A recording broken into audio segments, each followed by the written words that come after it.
తెలంగాణలో ముఖ్యంగా హైదరాబాద్‌లో ఎమ్మెల్సీ మొన్న ఏవైతే జరిగినాయో దాంట్లో బీజేపీ, ఎంఐఎం ఇద్దరు పోటీ మాత్రమే చేశారు. కాంగ్రెస్, బీఆర్ఎస్ చేయలేదు.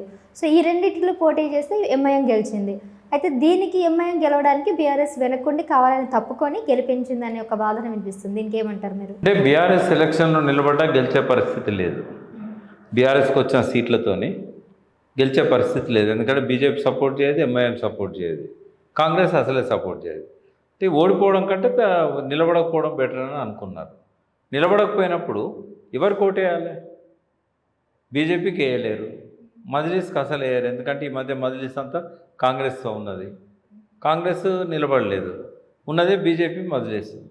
అందుకని మనం పోవడమే అవసరం లేదని వాళ్ళ పార్టీ నిర్ణయం తీసుకున్నది.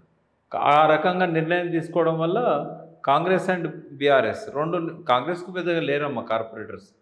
అయితే దీనివల్ల ఏమైందంటే మజ్లిస్కు ఎక్కువ సీట్లు వచ్చినాయి బీజేపీ కంటే. అట్లా వాళ్ళు గెలిచే అవకాశం వచ్చింది, అంతే తప్ప ఇంకా వేరే కారణాలు ఏముండవు. రైట్. సో, నవోటల్లో ఇప్పుడు మళ్ళీ సమ్మిట్ అయితే జరుగుతుంది కాంగ్రెస్ తరఫున. రాహుల్ గాంధీ కూడా రావడం జరుగుతుంది. సో, పెట్టుబడులు తీసుకొచ్చే దశలో ఆ పార్టీ అయితే ముందుకెళ్తుంది. సో, ఈ సబ్మిట్ గురించి మీరేమనుకుంటున్నారు? అంటే సమ్మిట్ పెట్టుకోవడంలో తప్పేం లేదు. రెండవది ఏంటంటే ఎవరు ముఖ్యమంత్రిగా ఉన్నా, అప్పుడేమో కేసీఆర్ గారు విదేశాలకు పోకపోయేది, కేటీఆర్ గారే పోయేది. ఎందుకంటే ఇండస్ట్రీస్ మినిస్టర్, ఐటీ మినిస్టర్ ఆయనే ఉండే. కేటీఆర్ గారు చెప్తే సీఎం చెప్పినట్టే, ఎందుకంటే ఆయన కొడుకు. రెండవది ఆయననే డిఫాక్టివ్ సీఎం లాగా ఆయన వ్యవహరించాడు. ఆయన దావూసు పోయి ఎవరికన్నా హామీ ఇచ్చాడు అనుకోండి, అంబానీకో అదానికో ఇంకెవరికో, అది కేసీఆర్ ఇచ్చినట్టే. ఇంట్లో మనిషి కాబట్టి పూర్తి ఫ్రీడమ్ ఉండేది ఆయనకు. కాబట్టి కేసీఆర్ గారు విదేశాలకు వెళ్ళలే. ఆయన జీవితం మొత్తంలో కూడా 3 దేశాలు చూశారు: సింగపూర్, మలేషియా అండ్ చైనా. అంతే. ఏ దేశం ఏది చూడలేదు. యూఎస్కి ఇప్పుడు పోతున్నాడు. వాళ్ళ మనవడిది హిమాన్షుది గ్రాడ్యుయేషన్ డే ఉంది, ఇంకో 2 months తర్వాత. అప్పుడు వెళ్తున్నాడు ఆయన. ఫస్ట్ టైం యూఎస్కి వెళ్తున్నాడు.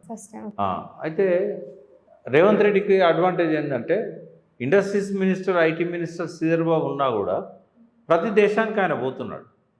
ఎందుకంటే శ్రీధర్ బాబు ఏది చెప్పినా కూడా రేవంత్ రెడ్డి సహకరిస్తాడో లేదో అనే భయం ఇండస్ట్రియలిస్టులకు ఉంటుంది. వాళ్ళిద్దరు జుగల్బందీ, ఇద్దరు కలిసిపోతున్నారు కాబట్టి హామీలు ఇస్తే నెరవేరితే అనే నమ్మకం వాళ్ళకు ఉంటుంది. కాబట్టి పోయి పెట్టుబడుల కోసం ప్రయత్నాలు చేస్తున్నాడు. చేయడం మంచిది. మన ఎకానమీ పెరగాలి, మన ఉద్యోగాలు పెరగాలి, ఇండస్ట్రియలిస్టులు రావాలి. అది అంతవరకు బాగానే ఉందమ్మా.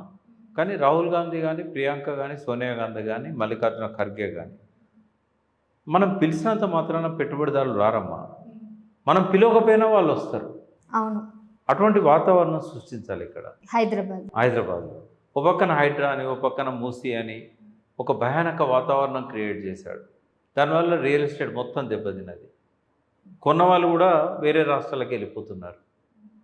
కేటీఆర్ ప్రయత్నం వల్ల ఏవైతే ఇండస్ట్రీస్ వచ్చినాయో ఇప్పుడు అవి వేరే రాష్ట్రాల్లో పోవడానికి ప్రయత్నం చేస్తున్నాయి, పక్క రాష్ట్రానికి వెళ్తున్నాయి. కరెంటు కోతలు మొదలైనవి. అదొక పవర్ హాలిడే ఇచ్చినప్పుడు చాలా పరిశ్రమలు వేరే రాష్ట్రాలకు పోయినాయి.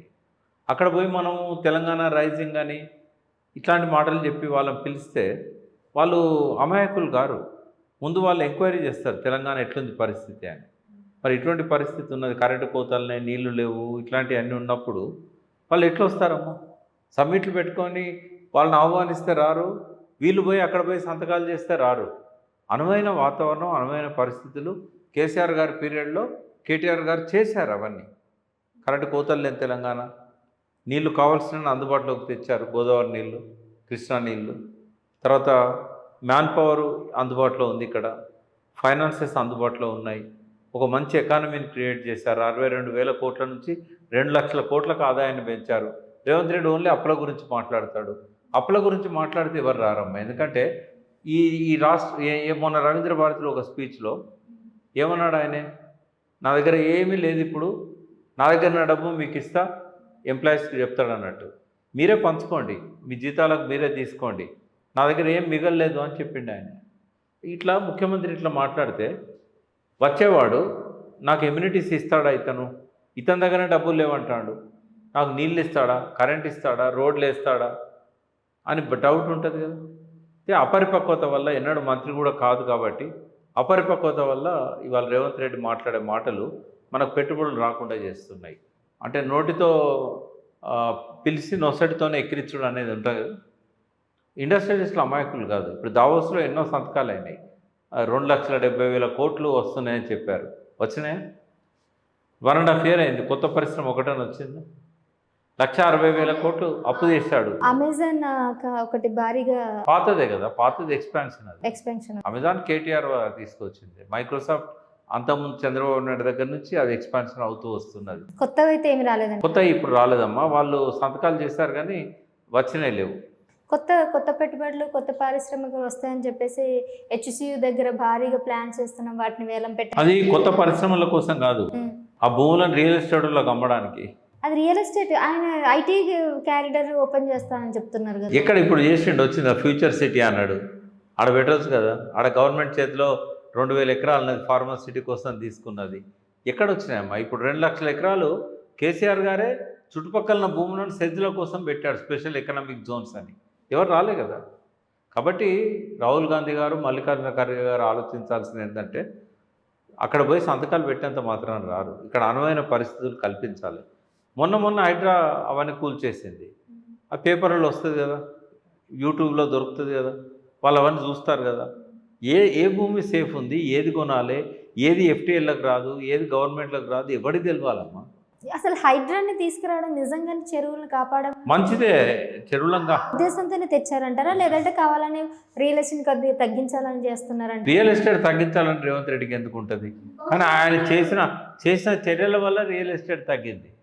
అంటే తొందరపాటు ఉన్నది. హైడ్రా గురించి మరొకసారి మాట్లాడదాం, చాలా విషయాలు. అవునా, చాలా పెద్ద సబ్జెక్టు. కాకపోతే సంకల్పం మంచిదే, మూసీది సంకల్పం మంచిదే, అమలు చేసింది తప్పు. కేసీఆర్ గారు కూడా మూసీ ప్రక్షాళన కోసం 3,600 కోట్లు ఎస్టీపీలకు ఇచ్చాడు. అన్ని దిక్కులు ఎస్టీపీలు స్టార్ట్ అయినాయి. దూకుడుగా పోలే ఇట్లా, అవన్నీ ఉంటాయి కొంచెం. అండ్ ఇప్పుడు కొత్త లోగోతో మరి కొత్త భారీగా అయితే మరోసారి హైడ్రా అయితే మళ్ళీ రాబోతుందని అంటారు. అంటే వ్యతిరేకత అయితే చాలా కనిపిస్తుంది, అది అతనికి కూడా తెలుసు, అంటే అందరికీ కూడా తెలుసు. మళ్ళీ ఎందుకు హైడ్రాని మళ్ళీ రిజెంబుల్ చేసుకుంటూ కొత్త లోగోని తీసుకొచ్చి మళ్ళీ స్టార్ట్ చేయబోతున్నారు? అంటే వాస్తవంగా ఏంటంటే, హైడ్రా కనుక కొంత విచక్షణతోని పేదవాళ్ళ మీదకి పోయేటప్పుడు కొద్దిగా ఆలోచించి, నిజంగానే ఆ భూములు ప్రైవేటియా గవర్నమెంటియా, ఎందుకంటే ఇక్కడ చెరువులలో ప్రైవేట్ ల్యాండ్స్ ఉంటాయి. ఎందుకంటే నిజాము సంతకం పెట్టి ఇచ్చేటోడు. గుట్టలు, చెట్లు, తర్వాత నదులు, వాగులు అన్నీ కూడా అందులోకి వచ్చేటి. కాబట్టి ప్రైవేట్ ల్యాండ్స్లో ఉన్న చెరువులలో 2001 కంటే ముందు ప్లాట్లు చేసి అమ్ముకోవచ్చు, ఇల్లు కట్టుకోవచ్చు. 2001లో సుప్రీంకోర్టు తీర్పు వచ్చినాక అవి మారిపోయినాయి. పాత అన్నీ కూలగొట్టిల్లు వీళ్ళు. కూలగొడితే వాటిని అడుగునున్న ఉన్న భూమి అంతా ప్రైవేట్ భూమి. 2,000 ఎకరాలు నేను సేకరించిన అంటే 2,000 ఎకరాల గవర్నమెంట్ ఎంత ఉన్నది? అట్లాగే ఇప్పుడు మొన్న ఐస్ క్రీమ్ వాళ్ళు రోడ్ పంట ఉన్న స్థలాన్నంతా ఇంజాపూర్ దగ్గర ఆక్రమించారు. ప్రజలే కంప్లైంట్ చేశారు, రోడ్లు ఆక్రమిస్తున్నారని. అక్కడ పోయి దాన్ని తొలగించినందుకు జై హైడ్రా, జై రంగనాథ్ అని స్లోగన్స్ ఇచ్చారు. అంటే మంచి ఉంది, చెడు ఉంది. తర్వాత మానవ కోణం ఉండాలి ప్రభుత్వానికి. రంగనాథ్ గారు కూడా ఏదైనా కూలగొట్టే ముందు విలువైన వస్తువులు ఏమైనా ఉంటే తీసుకోండి అని చెప్పాలి. భయభ్రాంతులను చేసేటట్టు శనివారం నాడు పోయి కోర్టు ఆర్డర్ లేకుండా రాకుండా, ఇప్పుడు కోర్టుకు పోతాం కదా మనం, నోటీస్ ఇయ్యరు, డైరెక్ట్ పోతారు, కూలగొడతారు.